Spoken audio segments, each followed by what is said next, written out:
On today's show, let's talk about the Aussie Boomers. Australia beats the South Sudan in a game 88-67. Josh Green makes his debut. Dante Exum continues his solid play with some great passing. Talk about what we saw in this game from FIBA on today's Locked On Mavs. Aussie, Aussie, Aussie. I enjoyed that. Thanks for listening to Locked On Mavericks. Again, this is a FIBA special. We're continuing to cover these FIBA World Cup games. We've covered a bunch of Slovenia's games. We're now going to start covering Australia games as long as Josh Green plays.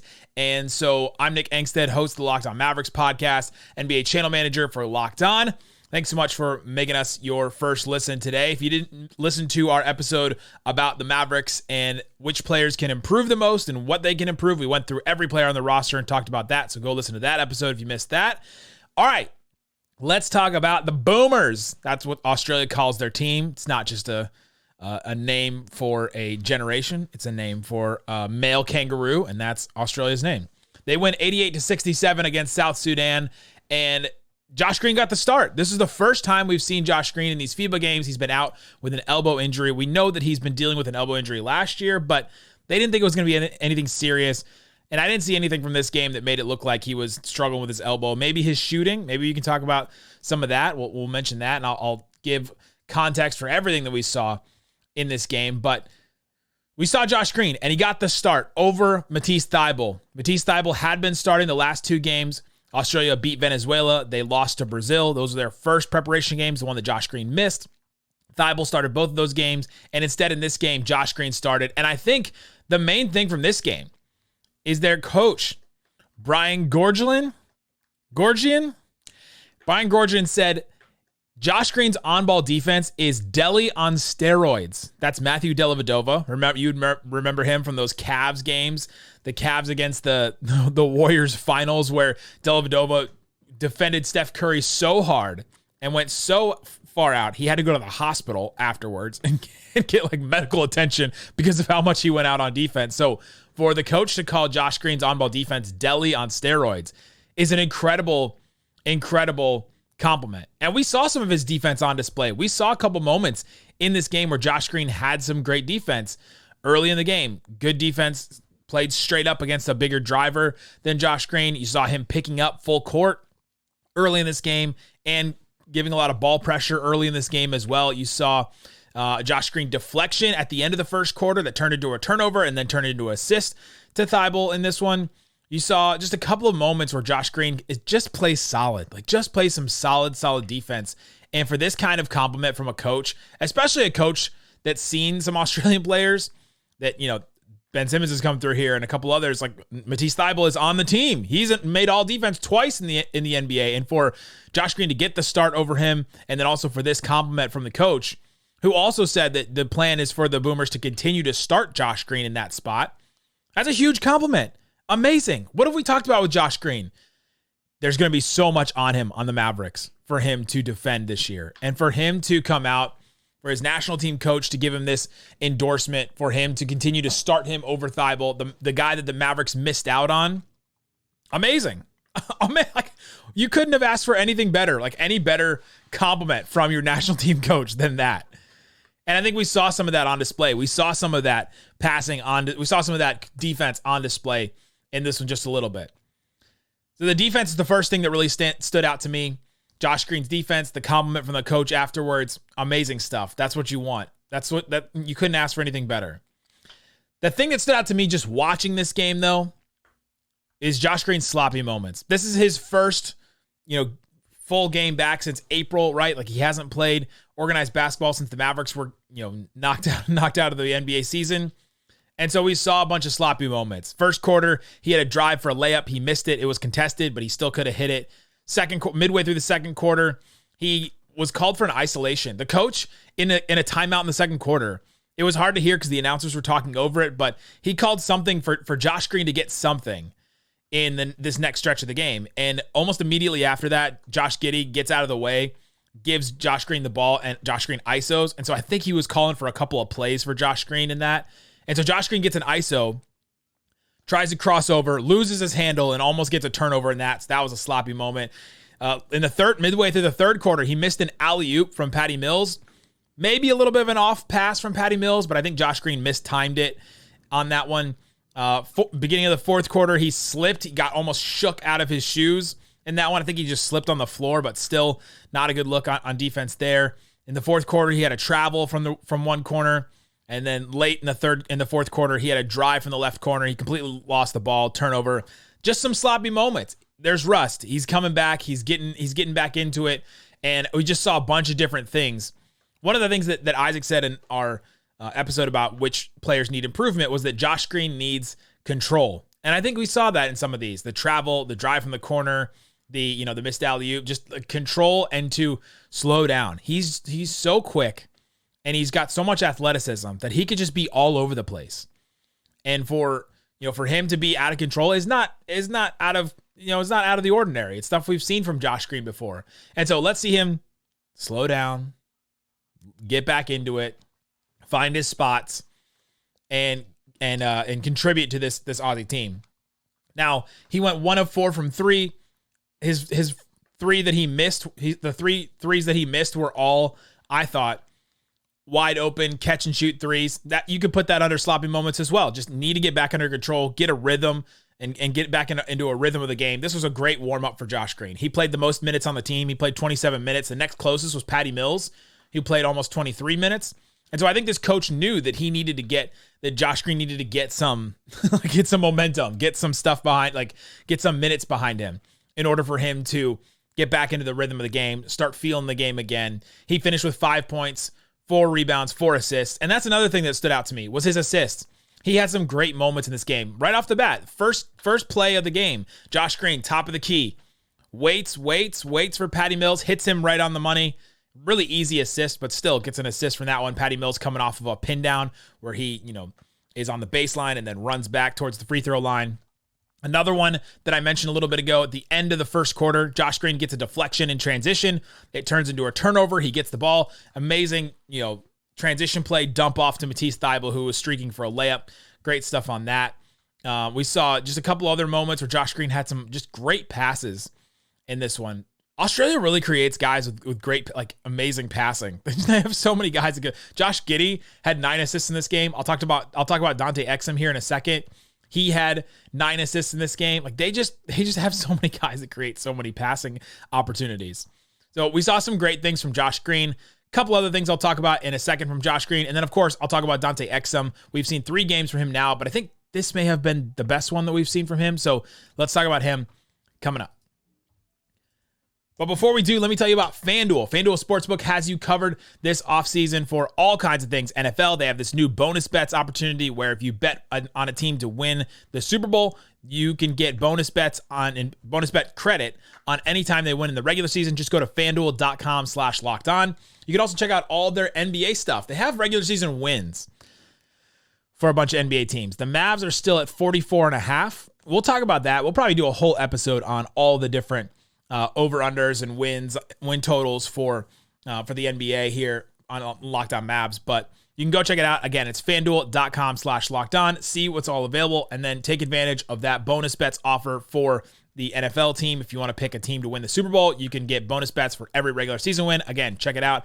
It's FanDuel.com/lockedon. Aussie, Aussie, Aussie.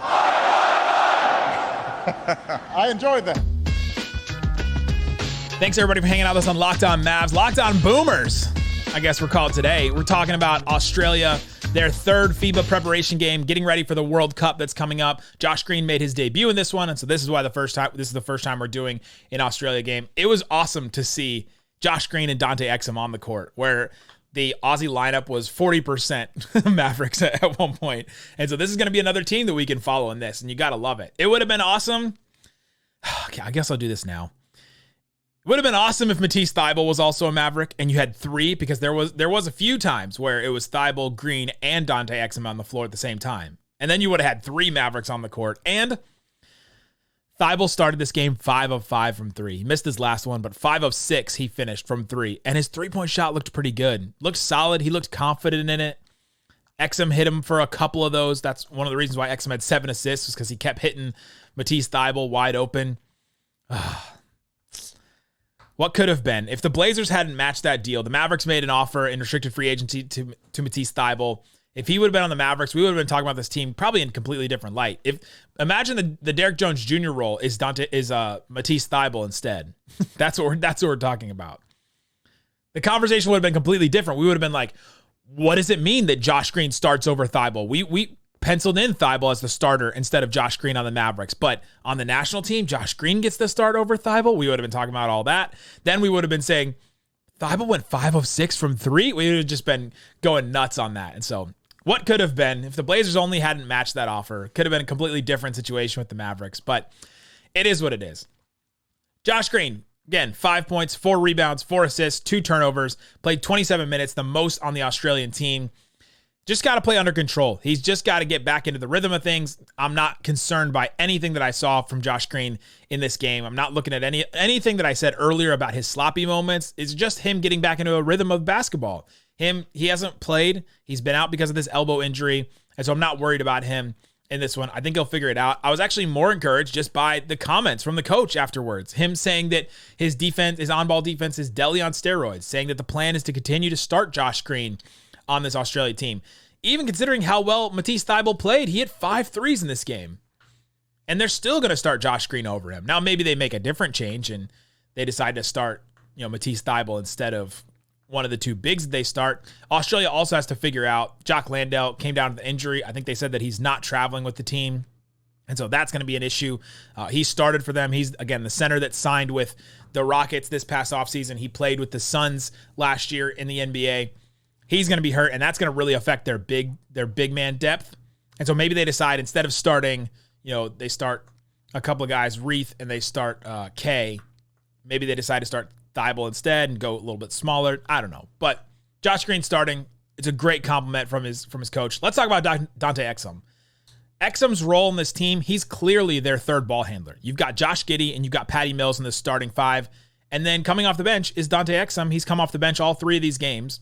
He's clearly their third ball handler, and he fits the bill as that. So if you're the Mavericks and you're looking for somebody else to be that third ball handler, I think Exum has shown more than what we saw in the past from Frank Ntilikina or others. Like you remember this clip. People forget about Frank. That was us asking Nico Harrison about a third ball handler. He mentioned Josh Green. He mentioned Jaden Hardy. He mentioned Frank. People forget about Frank. He mentioned Tyler Dorsey. Throwback to that one, us getting excited about Tyler Dorsey playing for Greece in these games last offseason. I guess that may have been the Olympics, or no, it was Euro Cup is what it was. And so the Mavericks, though, if they're looking for a third ball handler, you've at least got Dante Exum, who's doing that. He's playing that exact role on this FIBA Australia team. So I think they're going to give him a shot. I don't know if I look at everything I saw from Dante Exum and say, oh, he's clearly getting minutes for the Mavericks. It's going to be difficult. But I think he's got a lot of the stuff the Mavericks want. Imagine Dante Exum and Kyrie Irving playing together.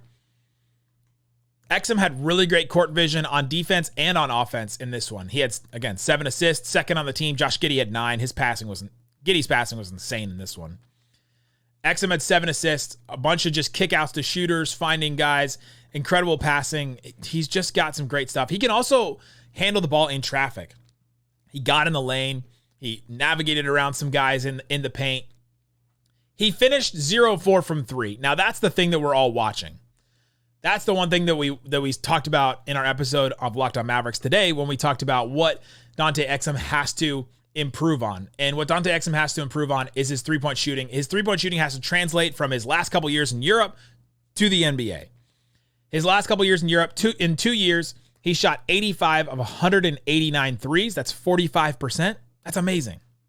That's amazing. If he can translate that to the NBA, he probably will get some minutes for the Mavericks and will find himself in a role because they need a defensive guy like that, another guy that can handle the ball, and somebody that can hit threes. Like if he can check all those boxes, that he's going to get some minutes for the Mavericks. But in this one, he went 0-4 from 3. I think 3 of them were just heaves off of, he had to bail out the team. One of them was at half. One of them was at the end of the first quarter, I think. One of them was at one of them was at the end of the second quarter, like a heave at halftime, really. Another one was him. 2 minutes and 30 seconds left in the second quarter. He had to hoist a three because Australia couldn't get anything going on offense, and he had to bail them out. So he just hoisted a three at the end. So I don't know if I count either of those two against him. He had another one late that was just a three at the end of the shot clock too. And then he did have one that he took, I think, in the third quarter. That he took a three where he just forced it. It was just a forced catch and shoot shot where he didn't need to do it, but he was kind of open. He took it. That's the only one that I'll look at and say, maybe a bad decision. But the other three were just heaves off of, the shot clock is winding down. He's got to throw up something. And so I wouldn't look at 0-4 from three and say, Dante Exum not good at shooting threes. That's not what I would look at. Exum finished with 6 points, 2 rebounds, 7 assists. Like we said, 2 steals in this one. He was a plus 18. So anytime he played, the Australian team outscored Sudan by 18 points. He played 20 minutes and 30 seconds. That was third on the team. So Josh Green and Dante Exum played a total of 48 minutes, which is awesome. These are only 40-minute games. There's a lot of overlap between Josh Green and Dante Exum in this one. A couple other things I thought about with Exum. So he showed good vision. He showed good ball handling. I'm excited for him. I'm happy that he has this very solid role. We've just seen some solid stuff from Exum. In the first game against Venezuela, he had 8 points, 2 rebounds, 2 assists, 3 steals. Second game against Brazil that they lost, 8 points, 2 rebounds, 3 assists. Like, he just keeps producing pretty solidly as a third ball handler for this Australia team. And so I'm glad that we're going to be able to see some of that, get some film on him coming into the NBA. And he's going to get a chance for the Mavericks, I think. There you go. That's what I thought about this Australia game. It's a good win. The South Sudan was pretty overmatched. There's just so many NBA talents on this Australia team. South Sudan had Carlik Jones, former Mavs legend, and G League MVP last year. They also had Wenyen Gabriel, who played on the Lakers last year. They also have this guy. This 16-year-old. I can't even pronounce his name. I wish I could. Kaman Maluach. He's 16 years old, playing on the South Sudan national team. He had a dunk in the fourth quarter that just brought the house down. This game was in Melbourne, so it's in Australia, and he had a dunk that just brought the house down. Everyone was excited. He dunked over 2 Australian guys on the fast break. Just amazing. He was born in 2006.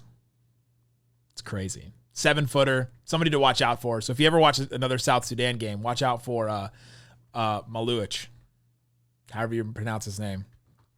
Amazing stuff. There you go. We'll be back with more Australia stuff, so we'll cover the rest of their games as long as Josh Green is going to play. We'll continue to follow that. The official FIBA games start the 25th, so we're about a week away from some of those games.